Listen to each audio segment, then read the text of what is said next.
मेरे प्यारे देशवासियों, देश के 77वें स्वतंत्रता दिवस पर आप सभी को मेरी हार्दिक बधाई। ये दिन हम सब के लिए गौरवपूर्ण और पावन है। चारों ओर उत्सव का वातावरण देखकर मुझे बहुत प्रसन्नता हो रही है।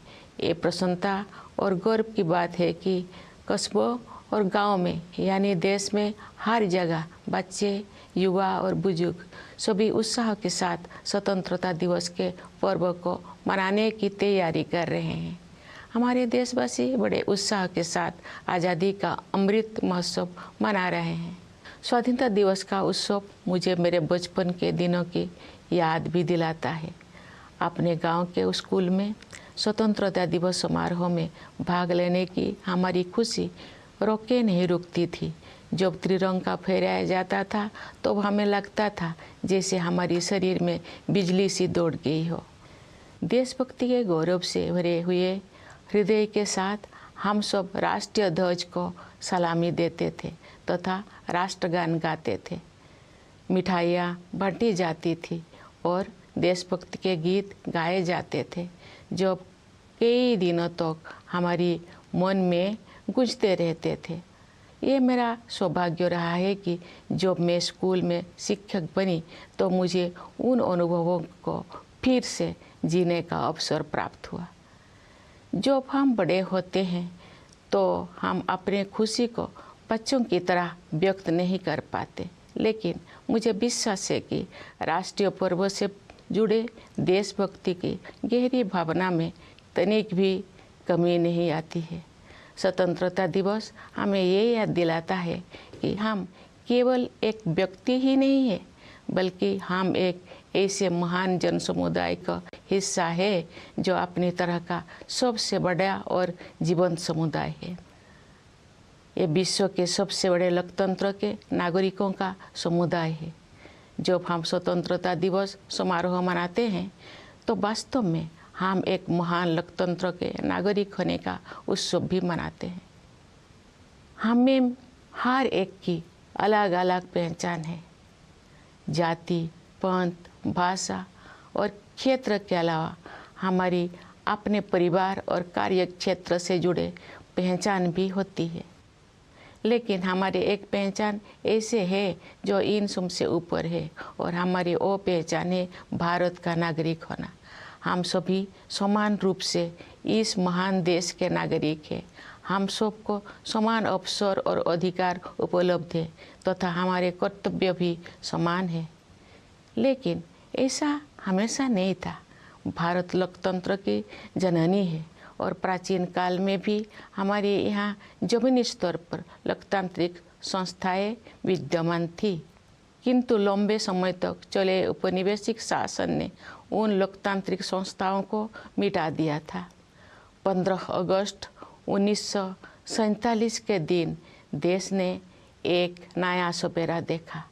उस दिन हमने विदेशी शासन से तो आज़ादी हासिल की है, हमने अपनी नियति का निर्माण करने की स्वतंत्रता भी प्राप्त की। हमारी स्वाधीनता के साथ विदेशी शासकों द्वारा उपनिवेशक को छोड़ने का दौर शुरू हुआ और उपनिवेशवाद समाप्त होने लगा। हमारे द्वारा स्वाधीनता के लक्ष्य को प्राप्त करना तो महत्वपूर्ण था ही, लेकिन उससे भी अधिक उल्लेखनीय है हमारे स्वाधीनता संग्राम का अनोखा तरीका। महात्मा गांधी तथा अनेक असाधारण एवं दूरदर्शी विभूतियों के नेतृत्व में हमारा राष्ट्रीय आंदोलन अद्वितीय आदर्श से अनुप्राणित था। गांधी जी तथा अन्य महानायकों ने भारत की आत्मा को फिर से जगाया और हमारी महान सभ्यता के मूल्यों का जन जन में संचार किया। भारत के ज्वलंत उदाहरण का अनुसरण करते हुए हमारे स्वाधीनता संग्राम की आधारशिला सत्य और अहिंसा को पूरी दुनिया के अनेक राजनीतिक संघर्षों में सफलतापूर्वक अपनाया गया है। स्वतंत्रता दिवस की पूर्व संध्या पर मैं भारत के नागरिकों के साथ एकजुट होकर सभी ज्ञात और अज्ञात स्वतंत्रता सेनानियों को कृतज्ञतापूर्वक श्रद्धांजलि अर्पित करती हूँ। उनके असंख्य बलिदानों से भारत ने विश्व समुदाय में अपना स्वाभिमानपूर्ण स्थान फिर से प्राप्त किया। मातंगिनी हाजरा और कनकलता बरुआ जैसे वीरांगनाओं ने भारत माता के लिए अपने प्राण निछावर कर दिया। माँ कस्तूरबा राष्ट्रपिता महात्मा गांधी के साथ कदम से कदम मिलाकर सत्याग्रह के मार्ग पर चलती रही। सरोजिनी नायडू, ओमू स्वामीनाथन, रमा देवी, अरुणा आसफ अली और सुचेता कृपलानी जैसे अनेक महिला विभूतियों ने अपने बाद की सभी पीढ़ियों की महिलाओं के लिए आत्मविश्वास के साथ देश तथा समाज की सेवा करने के प्रेरक आदर्श प्रस्तुत किए हैं। आज महिलाएं विकास और देश सेवा के हर क्षेत्र में बढ़ चढ़कर योगदान दे रही हैं तथा राष्ट्र का गौरव बढ़ा रहे हैं। आज हमारी महिलाओं ने ऐसे अनेक क्षेत्रों में अपना विशेष स्थान बना लिया है जिनमें कुछ दोषों को पहले उनकी भागीदारी की कल्पना भी नहीं की जा सकती थी। मुझे ये देखकर प्रसन्नता होती है कि हमारे देश में महिलाओं के आर्थिक सशक्तिकरण पर विशेष ध्यान दिया जा रहा है। आर्थिक सशक्तिकरण से परिवार और समाज में महिलाओं की स्थिति मजबूत होती है। मैं सभी देशवासियों से आग्रह करती हूँ कि वे महिला सशक्तिकरण को प्राथमिकता दें। मैं चाहूँगी कि हमारी बहनें और बेटियाँ साहस के साथ हर तरह की चुनौतियों का सामना करें और जीवन में आगे बढ़ें। महिलाओं का विकास स्वाधीनता संग्राम के आदर्श में शामिल है। प्यारे देशवासियों, स्वतंत्रता दिवस हमारे लिए अपने इतिहास से पुनः जुड़ने का अवसर होता है। ये हमारे वर्तमान का आकलन करने और भविष्य की राह बनाने के बारे में चिंतन करने का अवसर भी है। आज हम देख रहे हैं कि भारत ने न केवल विश्व मंच पर अपना यथाचित स्थान बनाया है, बल्कि अंतर्राष्ट्रीय व्यवस्था में अपनी प्रतिष्ठा को बढ़ाया भी है। अपनी यात्राओं और प्रवासी भारतीयों के साथ बातचीत के दौरान मैंने अपने देश के प्रति उनमें एक नया विश्वास तथा गौरव का भाव देखा है। भारत पूरी दुनिया में विकास के लक्ष्यों और मानवीय सहयोग को बढ़ावा देने में महत्वपूर्ण भूमिका निभा रहा है। भारत ने अंतर्राष्ट्रीय मंच पर अग्रणी स्थान बनाया है तथा G20 देशों की अध्यक्षता का दायित्व भी संभाला है। चूँकि G20 समूह दुनिया की 2/3 जनसंख्या का प्रतिनिधित्व करता है, इसीलिए ये हमारे लिए वैश्विक प्राथमिकताओं को सही दिशा में ले जाने का एक अद्वितीय अवसर है। G20 की अध्यक्षता के माध्यम से भारत व्यापार और वित्त के क्षेत्र में हो रही निर्णयों को न्याय संगत प्रगति की ओर ले जाने में प्रयासरत है। व्यापार और वित्त के अलावा मानव विकास से जुड़े विषय भी कार्यसूची में शामिल किए गए हैं। ऐसे कई मुद्दे जो पूरे मानवता के लिए महत्वपूर्ण है और किसी भौगोलिक सीमा से बंधे हुए नहीं है। मुझे विश्वास है कि भारत के प्रभावी नेतृत्व के साथ G20 के सदस्य देश उन मोर्चों पर उपयोगी कार्रवाई को आगे बढ़ाएंगे। भारत की G20 की अध्यक्षता में एक नई बात यह है कि डिप्लोमेसी को जमीन से जोड़ा गया है। एक अंतर्राष्ट्रीय राजनयिक गतिविधि में लोगों की भागीदारी को प्रोत्साहित करने के लिए अपनी तरह का पहला अभियान चलाया गया है। उदाहरण के लिए ये देखकर मुझे अच्छा लगा कि स्कूलों और कॉलेजों में G20 से जुड़े विषयों पर आयोजित की जा रही गतिविधियों में विद्यार्थी उत्साहपूर्वक भाग ले रहे हैं। G20 से जुड़े कार्यक्रम के बारे में सभी नागरिकों में बहुत उत्साह देखने को मिल रहा है। प्यारे देशवासियों, सशक्तिकरण की भावना से युक्त इस उत्साह का संचार आज संभव हो पाया है क्योंकि हमारा देश सभी मोर्चों पर अच्छी प्रगति कर रही है। मुश्किल दौर में भारत की अर्थव्यवस्था न केवल समर्थ सिद्ध हुई है बल्कि दूसरों के लिए आशा का स्रोत भी बनी है। विश्व की अधिकांश अर्थव्यवस्थाएं नाजुक दौर से गुजर रही है। वैश्विक महामारी के कारण हुई आर्थिक संकट से विश्व समुदाय पूरी तरह बाहर नहीं आ पाया था कि अंतर्राष्ट्रीय पटल पर हो रही घटनाओं से अनिश्चितता का वातावरण और गंभीर हो गया है। फिर भी सरकार कठिन परिस्थितियों का अच्छी तरह सामना करने में सक्षम रही है। देश ने चुनौतियों को अवसरों में बदला है और प्रभावशाली जीडीपी ग्रोथ भी दर्ज की है। हमारे अन्नदाता किसानों ने हमारी आर्थिक वृद्धि में महत्वपूर्ण योगदान दिया है। राष्ट्र उनका ऋणी है। वैश्विक स्तर पर मुद्रास्फीति यानी इन्फ्लेशन चिंता का कारण बनी हुई है, लेकिन सरकार और रिजर्व बैंक इस पर काबू पाने में सफल रही है। सरकार ने जनसामान्य पर मुद्रास्फीति का अधिक प्रभाव नहीं पड़ने दिया है और साथ ही गरीबों को व्यापक सुरक्षा कवच भी प्रदान किया है। वैश्विक आर्थिक विकास के लिए दुनिया की निगाहें आज भारत पर टिकी हुई है। आज भारत विश्व की 5वीं सबसे बड़ी अर्थव्यवस्था बन गया है। विश्व में सबसे तेजी से बढ़ रही बड़ी अर्थव्यवस्था के रूप में भारत विश्व की 3री सबसे बड़ी अर्थव्यवस्था बनने की ओर अग्रसर है। हमारी आर्थिक प्रगति की इस यात्रा में समावेशी विकास पर जोर दिया जा रहा है। निरंतर हो रही आर्थिक प्रगति के 2 प्रमुख आयाम हैं। एक और व्यवसाय करना आसान बनाकर और रोजगार के अवसर पैदा करके उद्यमशीलता की संस्कृति को बढ़ावा दिया जा रहा है। दूसरे ओर जरूरतमंदों की सहायता के लिए विभिन्न क्षेत्रों में पहल की गई है तथा व्यापक स्तर पर कल्याणकारी कार्यक्रम चलाया जा रहे हैं। वंचितों को वरीयता प्रदान करना हमारी नीतियों और कार्य के केंद्र में रहता है।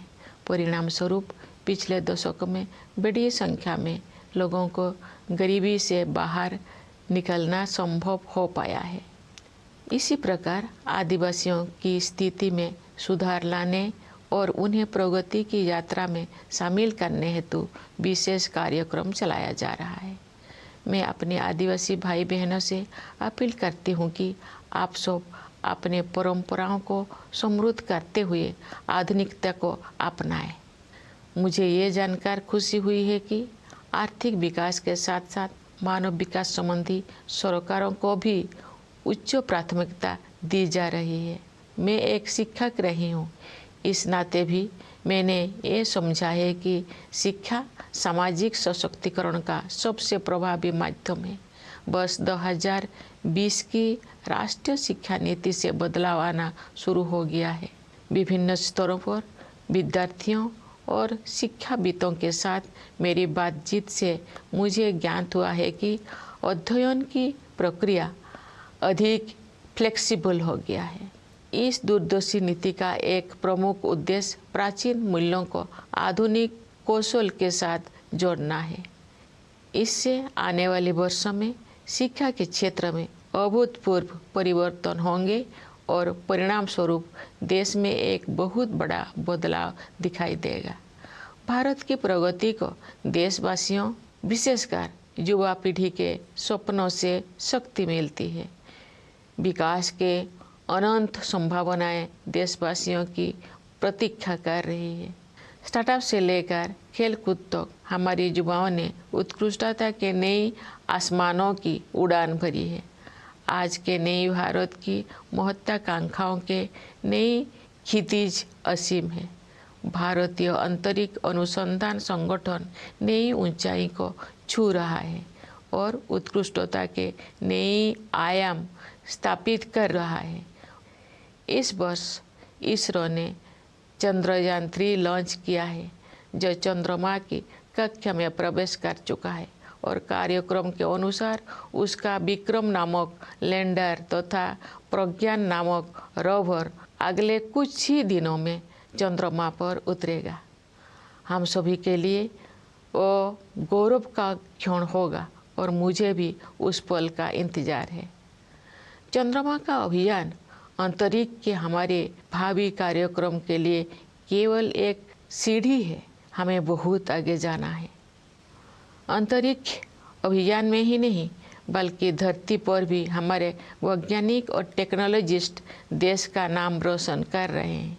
अनुसंधान, नवाचार तथा उद्यमशीलता को बढ़ावा देने के लिए अगले 5 वर्षों में 50,000 करोड़ रुपये की राशि के साथ सरकार द्वारा अनुसंधान नेशनल रिसर्च फाउंडेशन स्थापित किया जा रहा है। ये फाउंडेशन हमारी कॉलेजों, विश्वविद्यालयों और अनुसंधान केंद्रों में रिसर्च एवं डेवलपमेंट को आधार प्रदान करेगा, उन्हें विकसित करेगा तथा आगे ले जाएगा। प्यारे देशवासियों, ज्ञान विज्ञान में उत्कृष्टता प्राप्त करना ही हमारा लक्ष्य नहीं है, बल्कि हमारे लिए ये मानवता के विकास के साधन है। एक क्षेत्र जिस पर पूरे विश्व के वैज्ञानिकों और नीति निर्माताओं को और अधिक तत्परता से ध्यान देना चाहिए, वो है जलवायु परिवर्तन। हाल के वर्षों में बड़ी संख्या में एक्सट्रीम वेदर इवेंट्स हुई है। देश के कुछ हिस्सों में असाधारण बाढ़ का सामना करना पड़ा है, कुछ स्थान सूखे की मार झेलते हैं। इन सब का एक प्रमुख कारण ग्लोबल वार्मिंग को भी माना जाता है। अतः पर्यावरण के हित में स्थानीय, राष्ट्रीय तथा वैश्विक स्तर पर प्रयास करना अनिवार्य है। इस संदर्भ में ये उल्लेखनीय है कि रिन्यूएबल एनर्जी के क्षेत्र में हमने अभूतपूर्व लक्ष्यों को प्राप्त किया है। अंतर्राष्ट्रीय सौर ऊर्जा अभियान को भारत ने नेतृत्व प्रदान किया है। अंतर्राष्ट्रीय प्रतिबद्धताओं को पूरा करने में हमारा देश अग्रणी भूमिका निभा रहा है। विश्व समुदाय को हमने लाइफ यानी लाइफस्टाइल फॉर एनवायरनमेंट का मंत्र दिया है। प्यारे देशवासियों, असामान्य मौसम की घटनाएं सभी पर असर डालती है, लेकिन गरीब और वंचित वर्गों के लोगों पर उनका और अधिक प्रभाव पड़ता है। शहरों और पहाड़ों क्षेत्रों के जलवायु परिवर्तन की स्थितियों का सामना करने के लिए विशेष रूप से सक्षम बनाने की आवश्यकता है। मैं ये कहना चाहूँगी कि लोभ की संस्कृति दुनिया को प्रकृति से दूर करती है और अब हमें ये एहसास हो रही है कि हमें अपनी जड़ों की ओर लौटना चाहिए। आज भी अनेक जनजातीय समुदाय ऐसे हैं जो प्रकृति के बहुत करीब और प्रकृति के साथ सौहार्द बनाकर रहते हैं। उनके जीवन मूल्यों और जीवन शैली क्लाइमेट एक्शन के क्षेत्र में अमूल्य शिक्षा प्रदान करते हैं। जनजातीय समुदायों द्वारा युगों से अपना अस्तित्व बनाए रखने के रहस्यों को एक शब्द में ही व्यक्त किया जा सकता है, और शब्द है हमदर्दी। जनजातीय समुदाय के लोग प्रकृति को माता समझते हैं तथा उसकी सभी संतानों अर्थात वनस्पतियों और जीव जंतुओं के प्रति सहानुभूति रखते हैं। कभी कभी दुनिया में हमदर्दी की कमी महसूस होती है, लेकिन इतिहास साक्षी है कि ऐसे दौर केवल कुछ समय के लिए ही आते हैं, क्योंकि करुणा हमारा मूल स्वभाव है। मेरा अनुभव है कि महिलाएं हमदर्दी के महत्व को और अधिक गहराई से महसूस करती है, और जो मानवता अपनी राह से भटकती है तो वे सही रास्ता दिखाती है। हमारे देश ने नई संकल्पों के साथ अमृत काल में प्रवेश किया है तथा हमें भारत का वर्ष 2047 तक एक विकसित राष्ट्र बनाने की दिशा में आगे बढ़ रहे हैं। आइए हम सभी अपने संवैधानिक मूल कर्तव्यों को निभाने का संकल्प लें तथा व्यक्तिगत और सामूहिक गतिविधियों के सभी क्षेत्रों में उत्कृष्ट की ओर आगे बढ़ने का सतत प्रयास करें, ताकि हमारा देश निरंतर उन्नति करते हुए कर्मठता तथा उपलब्धियों की नई ऊंचाइयां हासिल करें। प्यारे देशवासियों, हमारा संविधान हमारा मार्गदर्शक दस्तावेज है। संविधान की प्रस्तावना में हमारे स्वाधीनता संग्राम के आदर्श समाहित है। आइए हम अपने राष्ट्र निर्माताओं के सपनों को साकार करने के लिए सद्भाव और भाईचारे की भावना के साथ आगे बढ़े। स्वतंत्रता दिवस की पूर्व संध्या पर मैं पुनः आप सबको विशेष रूप से सीमाओं की रक्षा करने वाले सेना के जवानों, अंतरिक्ष सुरक्षा प्रदान करने वाले सभी बलों एवं पुलिस के जवानों तथा दुनिया के विभिन्न हिस्सों में रहने वाले प्रवासी भारतीयों को बधाई देती हूँ। सभी प्यारे देशवासियों को बहुत बहुत शुभकामनाएं। धन्यवाद। जय हिंद, जय Bharat.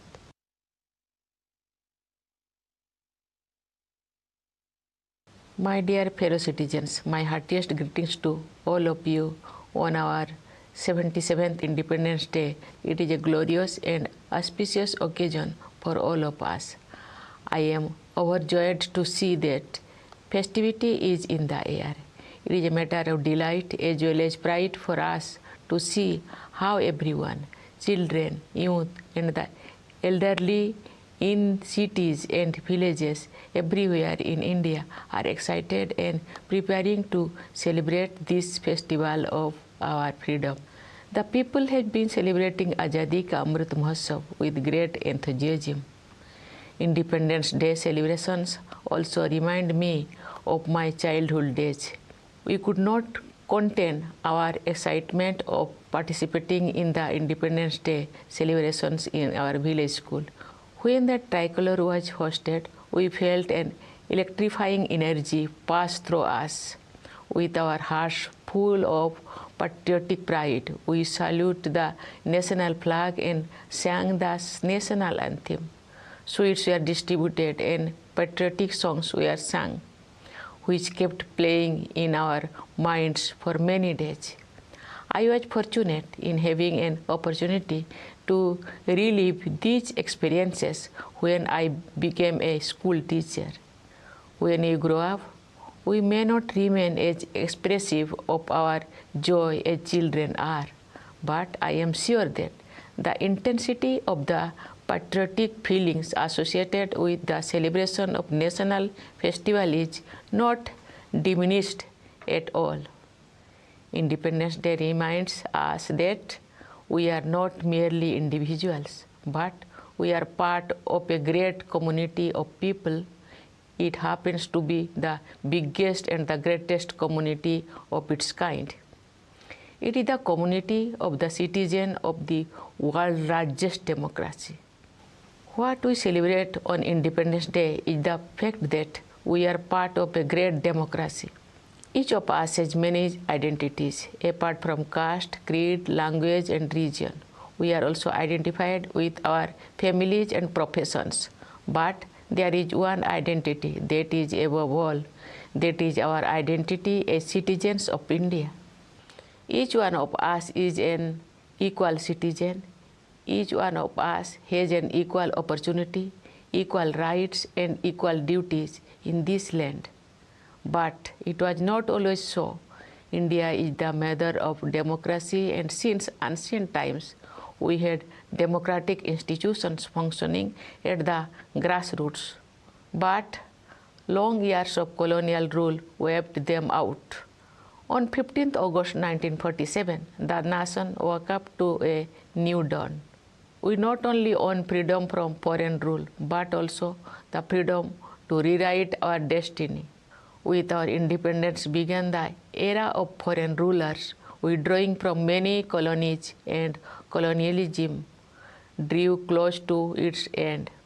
What is special about our freedom struggle is not only the fact that its objective was achieved, but also how it was fought. Under the leadership of Mahatma Gandhi and a galaxy of extraordinary visionary leaders, our national movement was animated by a unique set of ideals. Gandhiji and others rekindled the soul of India and helped the nation rediscover its civilizational values.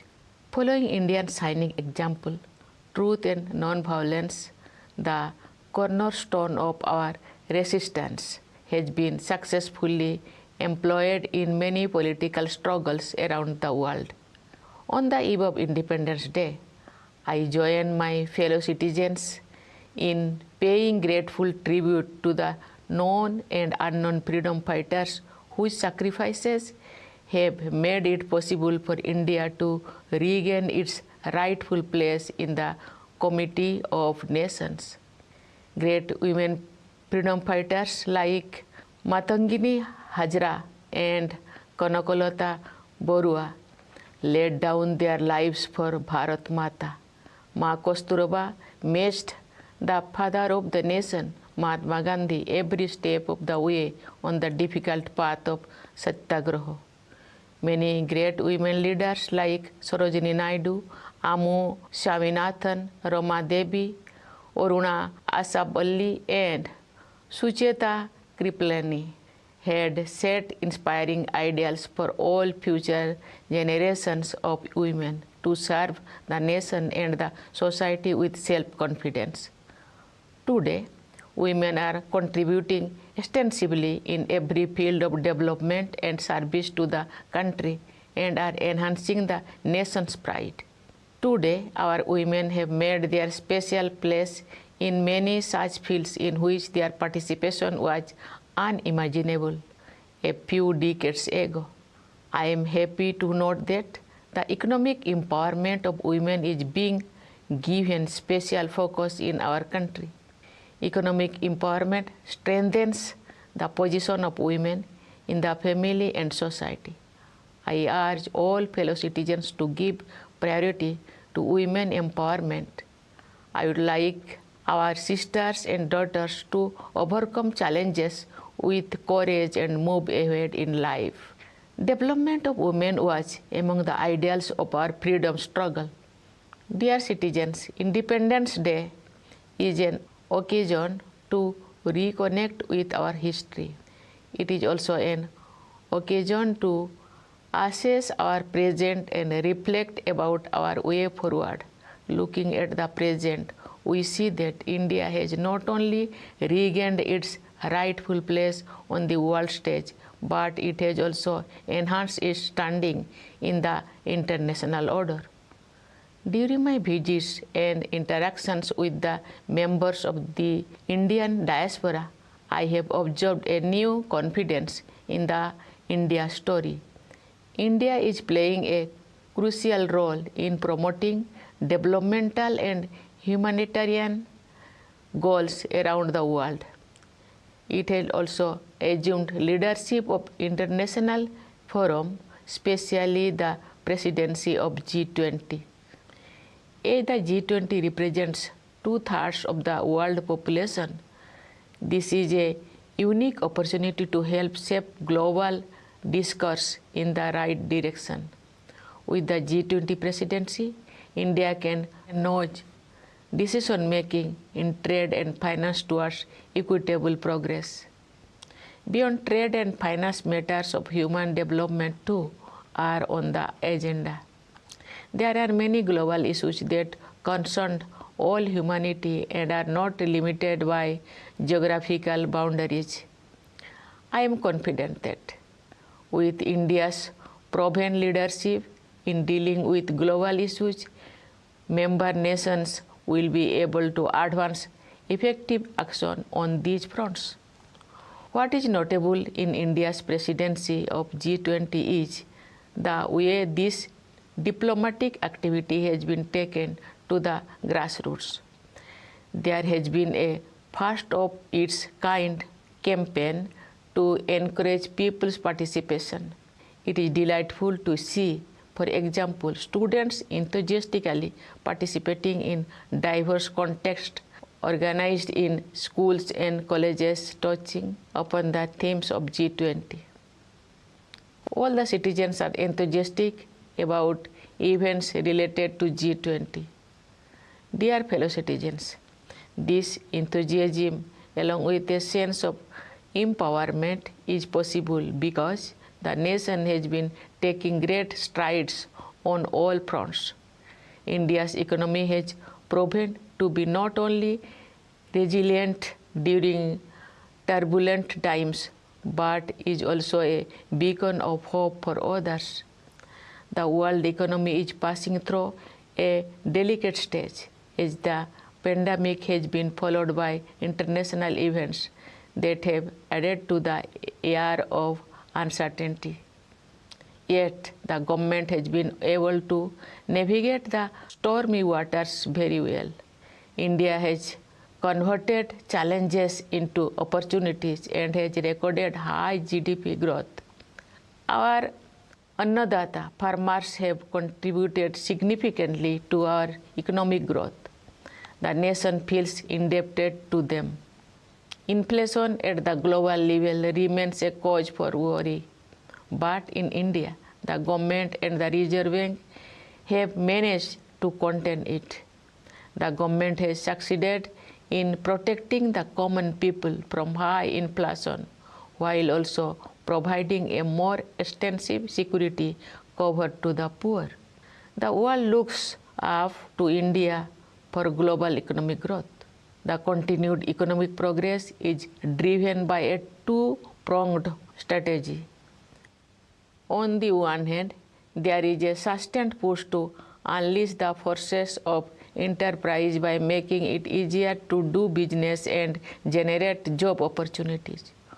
On the other, proactive and expanded welfare initiatives for the needy have been taken in various domains. Giving priority to the deprived remains the focus of our policies and actions that have lifted a large number of people out of poverty in the last decade. Similarly, there are specific programs to improve the conditions of tribals and encourage them to join the journey of progress. I appeal to our tribal brothers and sisters to enrich their traditions while embracing modernity. I am happy to note that along with economic growth, human development concerns have also been accorded high priority. Having been a teacher also, I have realized that education is the greatest tool of social empowerment. The National Education Policy of 2020 has started making a difference. From my interactions with students as well as educationists at various levels, I gather that the learning process has become more flexible. The visionary policy, which aims to merge ancient values with modern skills, will bring in unprecedented changes in the education sectors over the years, leading to a great transformation of the nation. India's economic progress is powered by the dreams of its people, particularly the young generation for whom limitless opportunities have opened up. From startups to sports, our youth have explored new horizons of excellence. The aspirations of the new India have infinite dimensions. The Indian Space Research Organization keeps scaling new heights and setting higher benchmarks of excellence. This year, ISRO launched Chandrayaan-3 and its lander named Vikram and its rover named Pragya are slated to land on the moon in the next few days. It will be a proud moment for all of us, and I look forward to it. But the mission to the moon is only a stepping stone for our future space programs. We have to go far ahead. For their work in space and also on Earth, our scientists and technologists are bringing laurels to the country. To foster the spirit of research, innovation, and entrepreneurship, the government is setting up the Anusandhan National Research Foundations with an amount of rupees 50,000 crore for next 5 years. The foundation will seed, grow, and promote research and development in our colleges, universities, and research institutions. Dear citizens, for us, science or knowledge are not ends in themselves, but are a means for the betterment of all the people. One area that merits urgent attention of scientists and policymakers all over the world is climate change.